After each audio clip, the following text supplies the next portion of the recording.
રાષ્ટ્રીય ડેન્ગ્યુ દિવસની પલસાણા તાલુકામાં ઉજવણી થઈ લોકોમાં જાગૃતિ લાવવા શેરી નાટક અને જોલવા ગામે રેલી કાઢવામાં આવી હતી।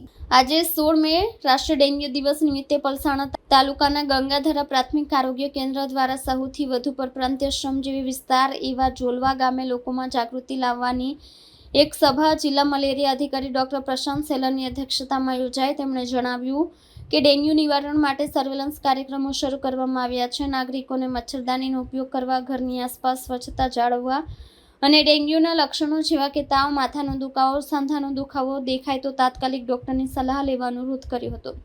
તેમજ હાજર રહેલા તાલુકા આરોગ્ય અધિકારી ડોક્ટર મુકુંદ કુમાર ડેન્ગ્યુ વિશેની સમજ આપી હતી, જેમાં ડેન્ગ્યુ રોગથી બચવાના ઉપાયો અને પાણીનો ભરાવો ટાળવા સાથે ઘરની આસપાસ પાણી ભરાઈ ન જાય તેનું ધ્યાન રાખવું, નિયમિતપણે ટાંકી, કુંડા અને ડ્રમ સાફ કરવા, મચ્છરદાનીનો ઉપયોગ ખાસ કરીને દિવસ દરમિયાન જ્યારે એડિસ મચ્છર સક્રિય હોય મચ્છરદાની અથવા તો રિપેલન્ટનો ઉપયોગ કરવો, સ્વચ્છતા જાળવો, ઘરની આસપાસ કચરો ન રહેવા દો અને નિયમિત ફોગિંગ કરાવો, લક્ષણ પર ધ્યાન આપો, ડેન્ગ્યુના લક્ષણો દેખાય તો તરત જ નજીકના આરોગ્ય કેન્દ્રનો સંપર્ક કરો। આ રાષ્ટ્રીય ડેન્ગ્યુ દિવસે આવો સૌ સાથે મળીને ડેન્ગ્યુ રોગ સામે લડી અને સ્વસ્થ ભારતનું નિર્માણ કરીએ।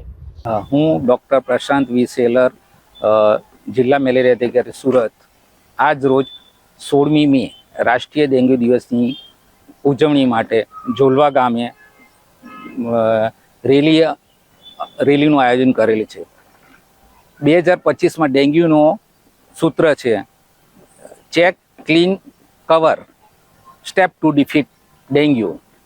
એટલે ડેન્ગ્યુને હરાવવા માટે આપણા ઘરના પાણી ભરેલા પાત્રોને તપાસો, તેની સફાઈ કરો અને તેને ઢાંકીને રાખો।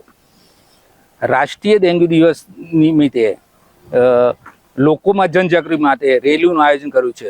લોકોને ખાસ સંદેશો આપવામાં થાય કે દરેક લોકો પોતાનો કિંમતી સમય દર રવિવારે 10 વાગે 10 મિનિટ ફાળવી અને પોતાના ઘરના ધાબા પર કે હવાડામાં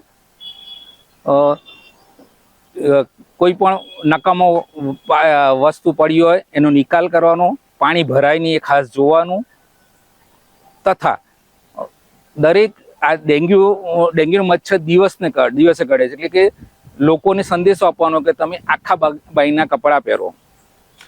દિવસ દરમિયાન જો નાના બાળકો કે વૃદ્ધ માણસો સૂઈ જાય તો મચ્છરદાની સુવાનું રાખે અને લોકોને જાગૃતિ આપવા માટે, કારણ કે આ ચોખ્ખા પાણીમાં મચ્છર એ થાય છે, લોકોને જનજાગૃતિ આપીશું તો જ આપણે આ ડેન્ગ્યુને હરાવી માટે સક્ષમ રહીશું।